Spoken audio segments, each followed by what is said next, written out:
Si pour toi les rendez-vous c'est compliqué, entretien d'embauche, rendez-vous client, date, etc. Parce que tu te poses beaucoup de questions, tu as beaucoup d'appréhension, tu as l'impression d'être pas vraiment naturel pendant ces rendez-vous, eh bien tu vas voir que dans cette vidéo, je vais t'expliquer pourquoi tu es dans cet état où ça part dans tous les sens et comment faire pour trouver l'apaisement et être super à l'aise, devenir un super communicant. On a tous en tête des personnes qui semblent être des poissons dans l'eau en relationnel et ça semble être tellement simple pour ces personnes. À côté de ça, nous, on appréhende, on a l'impression d'être gauche. Quand il faut poser nos affaires, voilà, on est un petit peu maladroit. Est-ce qu'il faut regarder la personne dans les yeux ou pas? Parce qu'au bout d'un moment, ça devient gênant. À quel moment je peux parler d'une anecdote, faire une petite blague ou non, au contraire. Voilà, on peut comme ça se remettre en question, se poser 15 000 questions et du coup ne plus du tout être présent à ce qu'on fait. Parce qu'il y a ce que j'appelle le dialogue interne négatif, ce dialogue interne qui vient nous pourrir de l'intérieur, nous vampiriser, qui fait qu'on se pose des questions sur chacune de nos interactions, sur chacun de nos gestes, dans notre comportement, et on n'est plus du tout naturel. Et le problème, c'est que lorsque tu n'es plus naturel, ton interlocuteur le ressent, il le voit, et ça peut même amener à un moment qui est gênant, bizarre, et malheureusement, les personnes vont se souvenir beaucoup moins de ce que tu dis, donc les réponses que tu vas donner, les mots que tu vas utiliser, que de l'état émotionnel dans lequel ils se sont sentis avec toi. Ça veut dire quoi?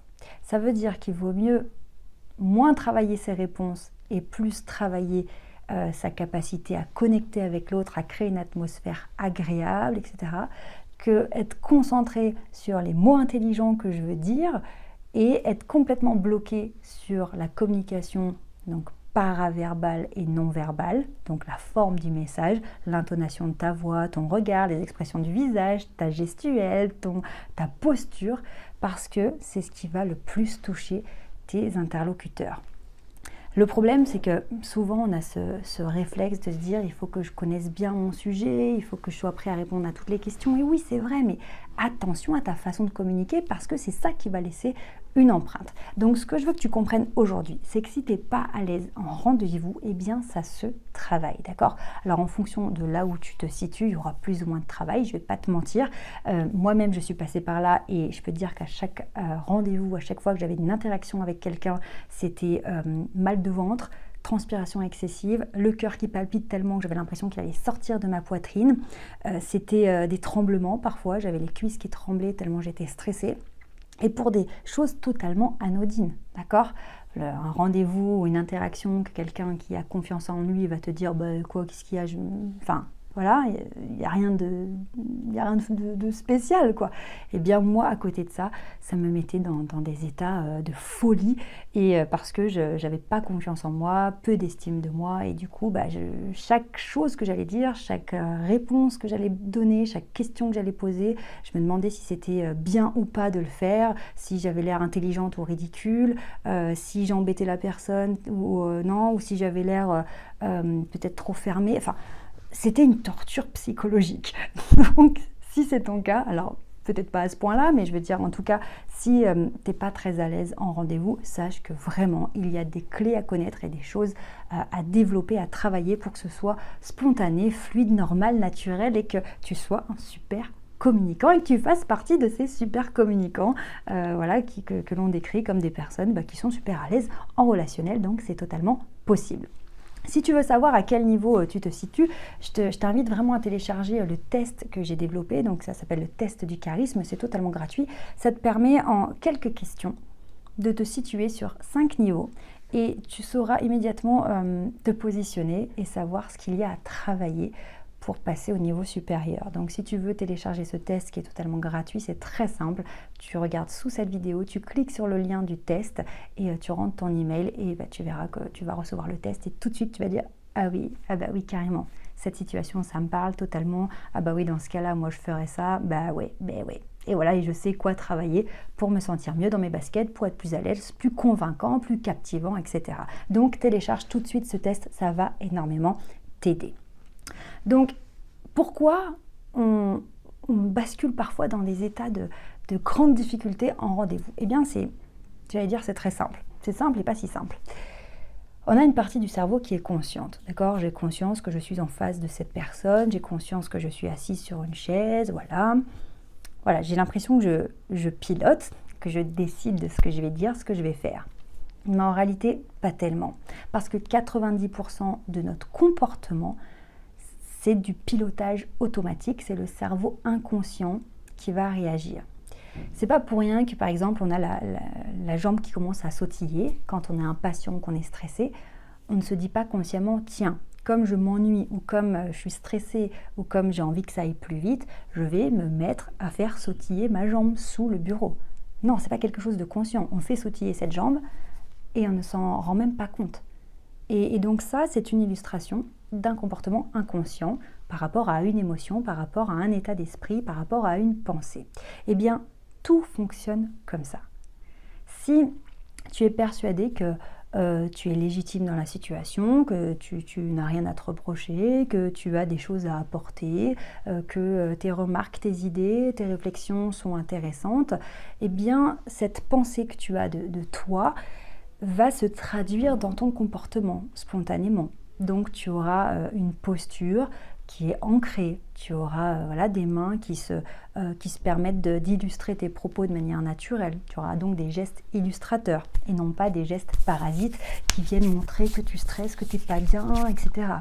Parce que la pensée que tu as de toi, ta façon de te voir, mais aussi tout ce que tu as vécu dans ton passé, toutes les empreintes émotionnelles qui viennent de ton passé, tout ça va se manifester de manière inconsciente, donc de manière automatique, dans ta façon de te comporter lors de ce rendez-vous. Donc si tu es persuadé, convaincu que ce que tu vas dire est intéressant, que ça a de la valeur, que tu sais pourquoi tu es là, voilà, que tu es serein dans ta tête, eh bien dans ton comportement, tes gestes vont être calmes, posée, ta posture sera ancrée parce que tu te sens légitime, parce que tu as confiance en toi. Donc tout ça va se voir. Et donc il y a une partie de toi, la partie consciente, qui va réfléchir aux mots que tu vas dire, à ce que tu vas faire. Tiens, je vais poser telle question. Tiens, je vais parler de telle expérience, telle anecdote. Tiens, je vais rebondir là-dessus. Ok, mais ce n'est que 10% finalement de ce qui se passe vraiment en live. Tout le reste, c'est quelque chose que tu ne peux pas contrôler.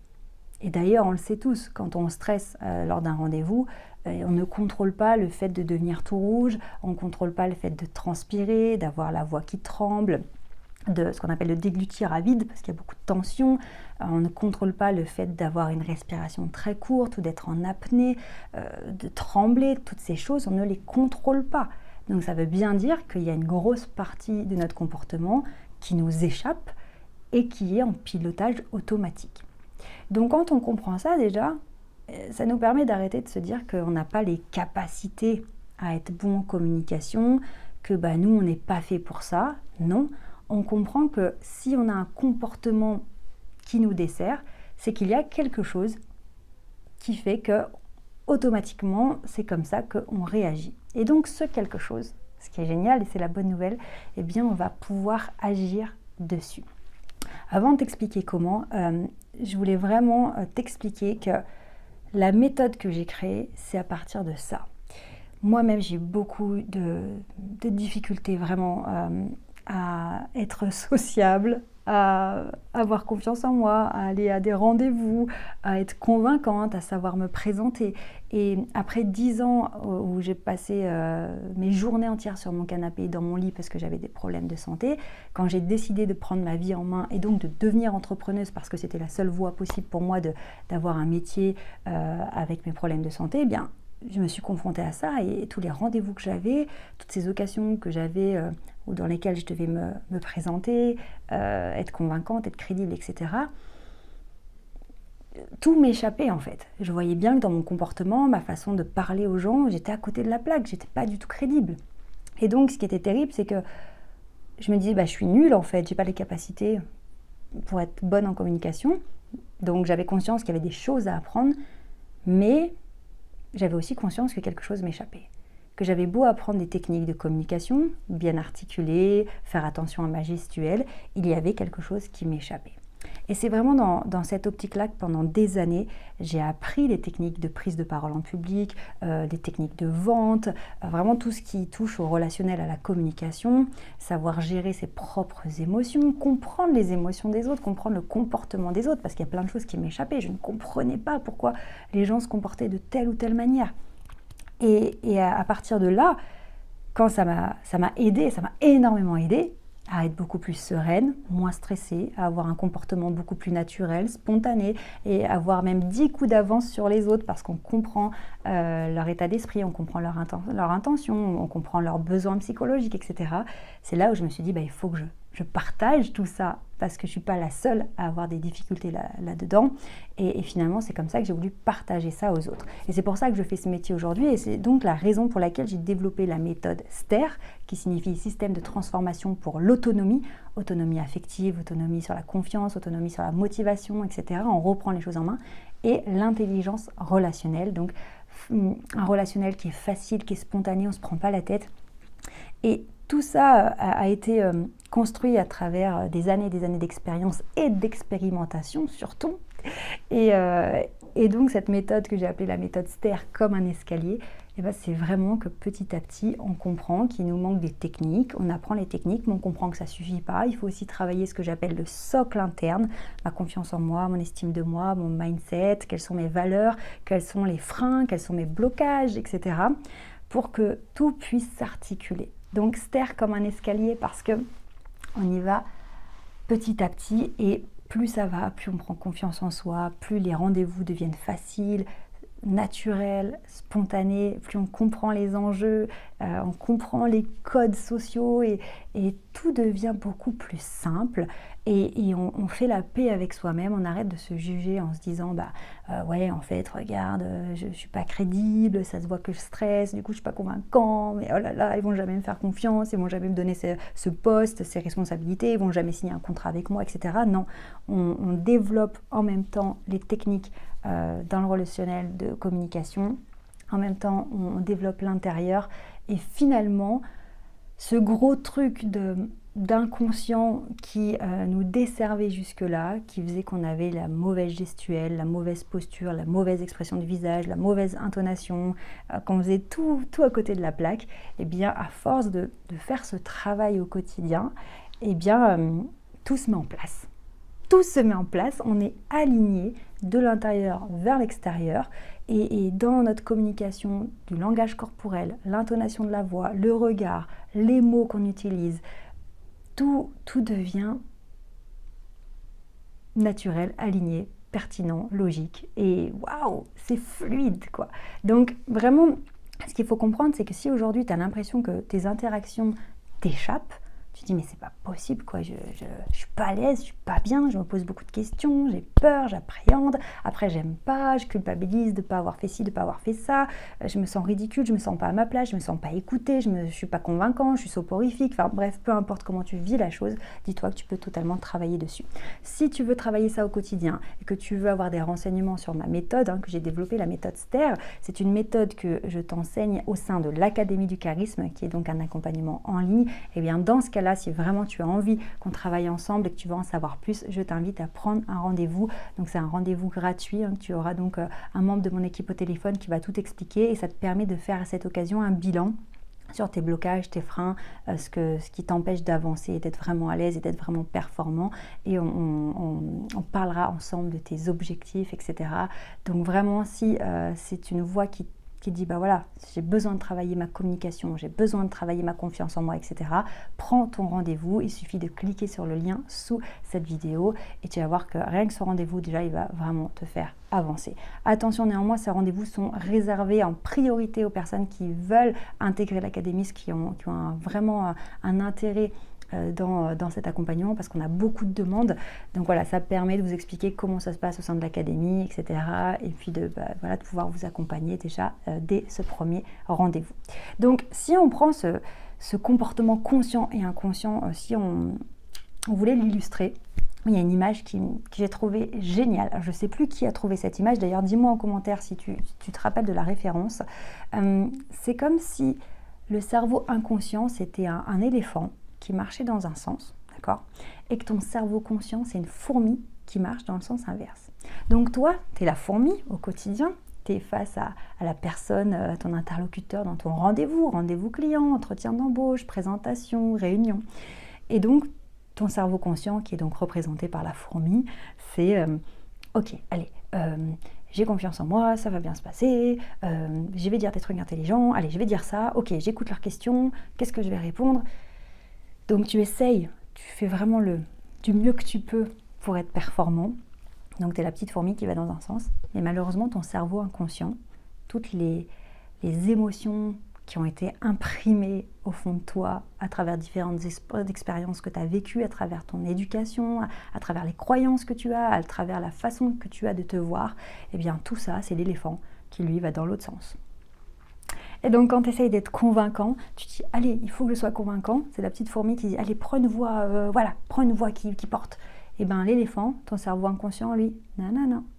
Peut-être que dans ton enfance, on t'a dit mais toi, de toute façon, t'es bête, on ne veut pas savoir ce que tu penses, on s'en fout, ton avis ne compte pas, toi, de toute façon, t'as rien à dire. Et donc, à l'âge adulte, ton cerveau inconscient, il ne va pas te permettre d'avoir une voix qui porte, d'avoir une voix charismatique, d'avoir une voix posée, d'avoir une amplitude respiratoire qui soit assez grande pour pouvoir projeter une voix et calmer tout le monde et bam, te faire respecter. Je ne dis pas de crier, pas du tout, mais avoir une voix posée. Pas possible. Parce que ton cerveau inconscient, lui, il a imprimé en lui depuis ton enfance que ton avis ne compte pas, que ce que tu as à dire, c'est pas intéressant et que de toute façon, tu n'es pas en mesure d'être écouté. Tu n'as pas le charisme, tu n'as pas la personnalité faite pour être là et en imposer. Donc, tu auras beau essayer d'avoir une voix qui porte, d'avoir une voix posée, un ton un petit peu plus grave, etc. Ton cerveau inconscient, il va te dire non. C'est pas fait pour toi, laisse ça aux autres, d'accord? Laisse la communication, le fait d'être orateur, de faire des présentations, de prendre le lead, etc., de donner ton opinion, laisse ça aux autres. Laisse ça à ceux qui savent faire. Toi, non, tu sais pas faire. Laisse tomber. Terrible. T'auras beau te forcer, te dire, allez, plus je vais faire des présentations, plus je vais faire des rendez-vous, plus je serai à l'aise. Si ton cerveau inconscient pense l'inverse, c'est mort, tu gagneras jamais. Donc c'est pour ça que c'est très important d'une part, travailler des techniques concrètes. Comment je fais pour avoir une voix qui porte, comment je fais pour avoir une image plus charismatique, comment je fais pour être plus crédible, etc. Mais c'est aussi très important de travailler l'inconscient. Et travailler l'inconscient, ça veut dire quoi? Ça veut dire ouvrir les yeux sur ce qui te bloque. Et clairement, moi dans ma situation, je ne comprends pas pourquoi, malgré tous mes efforts, je tremble quand je suis en rendez-vous. Je transpire, j'ai mon cœur qui va exploser. Je ne comprends pas. J'ai préparé mon rendez-vous, je sais pourquoi j'y vais, je veux y aller, je veux le faire. Je me sens même capable. Hein. J'avais confiance en moi, confiance en mes capacités. Je sais que je suis capable de faire une belle présentation, je sais que je suis capable d'avoir des bons arguments parce qu'à force, on prend confiance en nous. La confiance, ça vient aussi avec l'expérience. J'avais beau avoir confiance en moi, je savais que je pouvais réussir, il y avait toujours une partie de moi qui me sabotait. J'avais toujours ces symptômes très forts de stress, de vraiment comme si j'allais mourir en rendez-vous, alors que mon cerveau conscient me disait bah si, c'est bien, c'est très bien, ça va bien se passer. Et mon cerveau inconscient, ça partait dans tous les sens. Donc c'est pour ça que c'est important de travailler certes des techniques, mais c'est aussi important d'aller travailler ce que j'appelle moi donc le socle interne, ton niveau de confiance en toi, ton niveau d'estime de toi, l'image que tu as de toi, ta représentation, au niveau de l'ego, etc. Comment tu te vois. Puis aussi, là ça pique un peu, les croyances que tu as. Est-ce que tu te crois capable? Est-ce qu'on t'a mis dans la tête au contraire que tu n'étais pas capable? Donc moi c'est ce que j'ai développé, le système IPL. Donc là aussi c'est un des outils de la méthode STER. Hein. I pour injonction, P pour peur, L pour limitation. Bref, pour comprendre en fait là où ça coince. Dire bah oui en fait voilà j'ai toujours entendu ça dans mon éducation, ou j'ai toujours cru ça, ou la société fait que je me suis imaginé que, et donc c'est ancré en moi, et donc c'est vrai que ça se manifeste au moment où je devrais au contraire être spontanée, naturelle, être à l'écoute dans l'observation des autres pour pouvoir jongler avec les interactions des uns et des autres et être pertinent, etc. Et du coup, cette croyance, ce truc qui est ancré en moi, ou ces expériences qui m'ont laissé une empreinte émotionnelle forte et négative, tout ça, ça fait que ça m'empêche d'être fort, d'être performant. Donc, à partir du moment où tu comprends que ce qui te bloque, c'est surtout ton cerveau inconscient, ça te permet d'aller d'ouvrir certains dossiers et de te dire, bon allez, on en est où? Qu'est-ce que je pense de moi? Qu'est-ce que je crois profondément? Et où est-ce que ça bloque? Mais voilà, si ça peut te rassurer, on est très nombreux à vivre ces moments-là de difficultés, d'avoir des difficultés à nous exprimer, etc. Et moi la première, et vraiment je suis partie de très très loin, et pourtant en travaillant sur soi-même, les choses se débloquent et on est libéré et on devient des communicants, des super communicants libérés. On se retrouve très vite pour d'autres vidéos, alors pense bien à t'abonner à la chaîne. Ciao!